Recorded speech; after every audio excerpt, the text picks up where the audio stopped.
Welcome back to Control, Part 33, Rocket Rabbit Commentaries. And in this part, we're going to give Fridge Duty another try. In an apparent blip of time and space, Philip came back to life for a second in order to prelude a boss fight that is hidden inside of the fridge.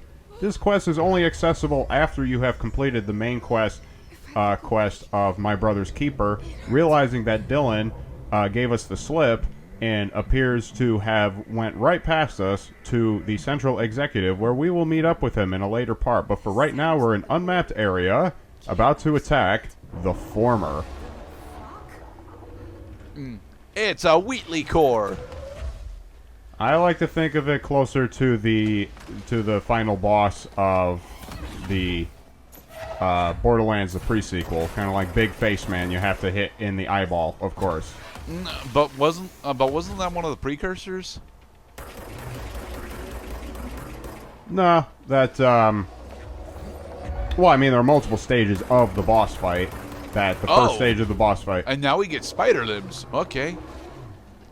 Oh yes, we don't really get much of an explanation as to what this thing is. Just it's a Cthulhuid. You know, all right. That's all we need to know. It's a Cthulhuid. Pretty much. The worlds are blending. We've now gone H.P. Lovecraft on our asses. Oh, you can destroy his projectiles. Yes, cool. but you should have already known that because you did it on accident multiple times already. I will have to keep that in mind while I continue to hit him in the face while he attempts to stab me with his gigantic fingers.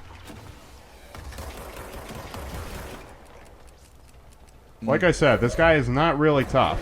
If you know that he's coming. About 20% of his health. Ow.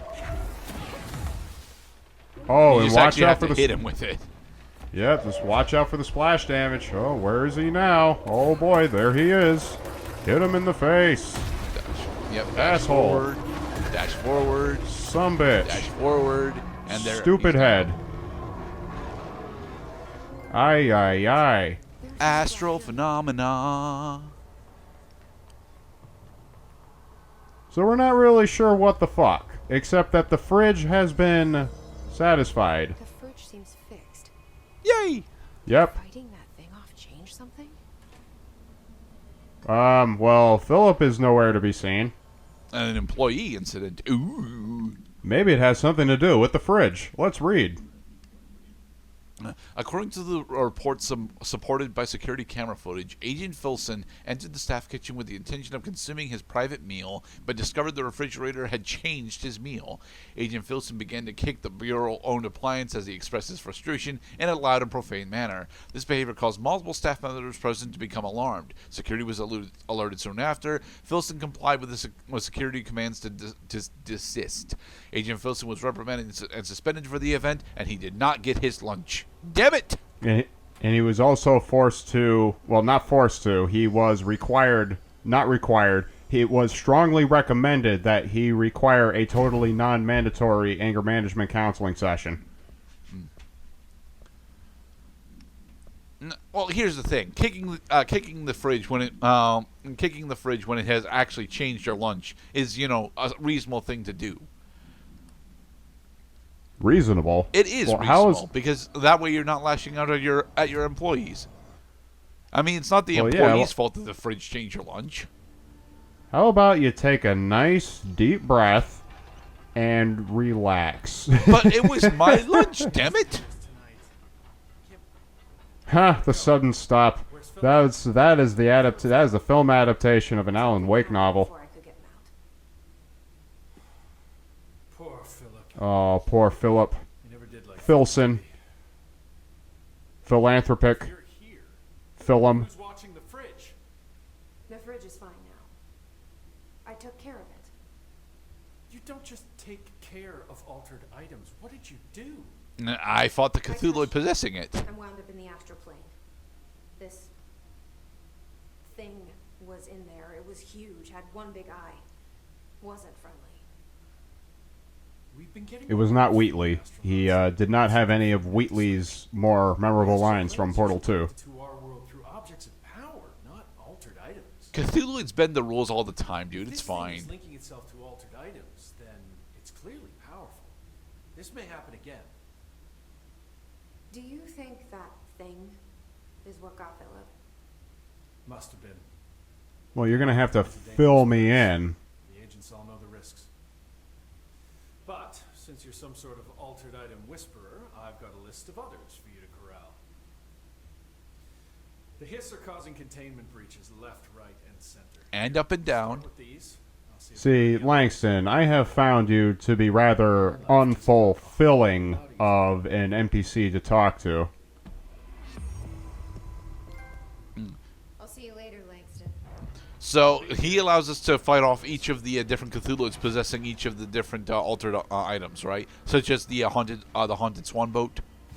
You're probably right. If only I could confirm that with gameplay. So that is another that is yet another side quest thread that I leave unaffected. And of course, you can return. Oh, we got more launch damage. Yay! Yay! We got the final personal mod slot. Woohoo! Thank God. Let's become even more powerful. Haha.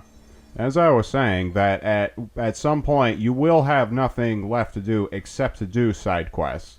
So I would imagine that a creature like that, knowing the Alan Wake series, they probably did not use that asset only one time. That enemy probably appears multiple times throughout the game. Evidence from the HRAs is purely antithetical to every... It's happening. After all these years, Dylan is here. But am I too late? I mean, you're kind of too late, but it's not your fault. Really, this is the only correct timing. By the hiss, but it's different than any other manifestation we've recorded. His shoelaces are still tied somehow. It's genetic. Actually, Dylan is barefoot.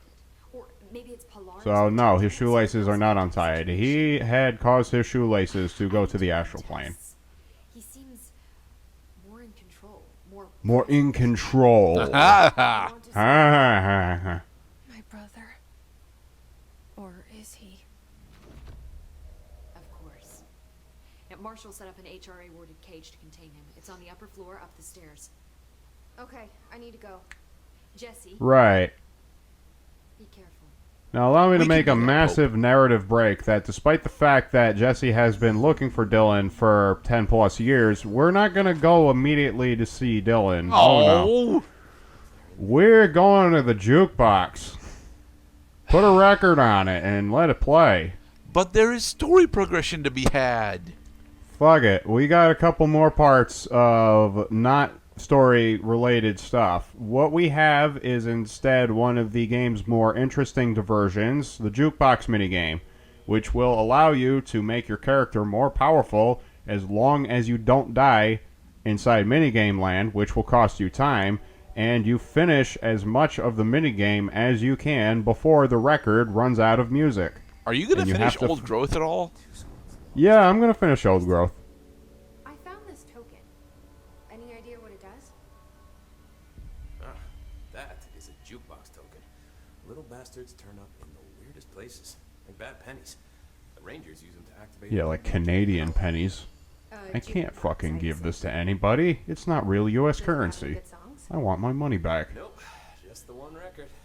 Hey, be careful turning it on, though. When it's playing, you get a free trip to the formation.